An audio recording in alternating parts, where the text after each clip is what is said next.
Angiphinde ngibingelele bazalwane ekuseni egameni lika Jesu Kristu waseNazaretha. Siyabonga uNkulunkulu ukuthi-ke usigcinile namhlanje bafowethu. Akusikona ukuhlakanipha nokwazi kwethu, akusikuthi mhlawumbe kuba kukhona okungcono esikwenzayo bazalwane. It's just the grace of God. It's grace and grace alone, nothing less, nothing much. It's only that bazalwane. So we thank the Lord bafowethu.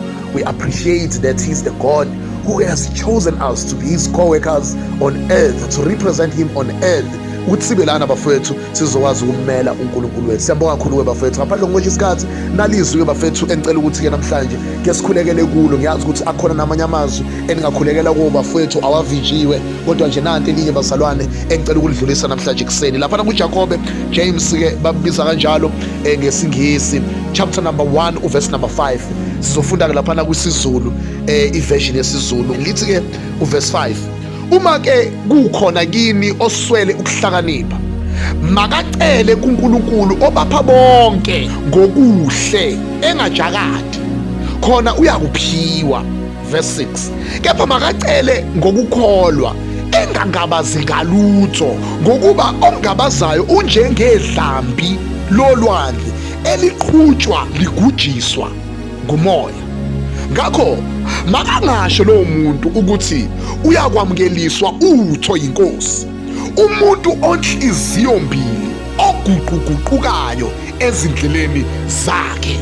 Uma ke kini kukhona oswele ukuhlakanipha, makacele kuNkulunkulu obapha bonke. Bafowethu, makacele kuNkulunkulu who does not choose. uNkulunkulu bazalwane akachoose, ubheka ukuthi uyacela yini. Bafowethu, uNkulunkulu akabheki ibala lakho, akabheki ukuthi uhlakaniphe kangakanani, akabheki ukuthi ufunde kangakanani, akabheki ukuthi udume kangakanani, akabheki ukuthi unemali engakanani, kodwa uNkulunkulu ubheka ukuthi uyeza yini ukuzocela kuye. The only condition bafowethu ngokwaleli verse emile phambi kwethu ukuthi masicele isinikeze yona, i-direction esinikezwe yona bafowethu, ukuthi sicele kuNkulunkulu, ngoba uthi yena unguNkulunkulu ongakhethi ibala, kodwa unikeza wonke umuntu ocela kuye, amnikeze ngobuhle engajakadi. Khona lowo muntu loyo ocela kuNkulunkulu uyakuyiphiwa leyo nto ayicelayo. Bese lithi kepha makacele ngokukholwa. Ngamanye amazwi, the currency yokucela kuNkulunkulu, i-currency yokuthenga kuNkulunkulu, uthi sewucelile bese uNkulunkulu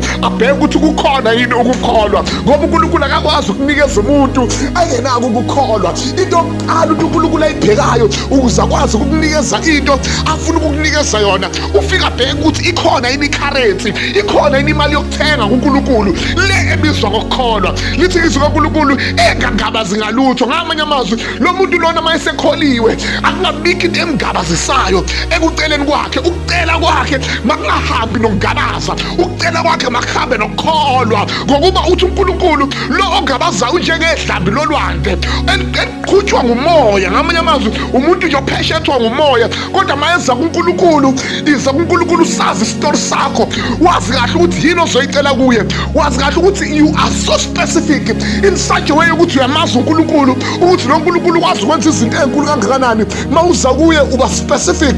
Malithi-ke lo muntu lona akangafani negagasi lolwandle, kodwa lo muntu makasazi isitori sakhe. Lithi ngokuba lo muntu loyo akangasho lo muntu ukuthi ukhona into angayamukela kuNkulunkulu uma enokugabaza efana nomoya ophephula noma ikuphi, kodwa lo muntu mangabe eqonda kahle esazi isitori sakhe, lithi izwi kaNkulunkulu lo muntu loyo akangangabazi, ngoba uwumuntu onhliziyo mbili.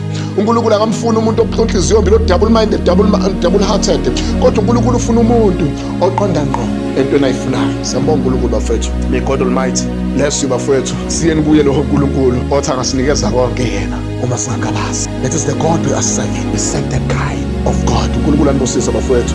Sisacela kuye, sicela kuNkulunkulu osipha konke ngokuhle, asinikeze lokho esicela kini. uNkulunkulu abe nani bafethu, nisahamba niye endaweni ezahlukahlukene. May God bless you. May God keep you. Niphinde nibuye nibonane nemndeni yenu. uNkulunkulu anibusise. Amen.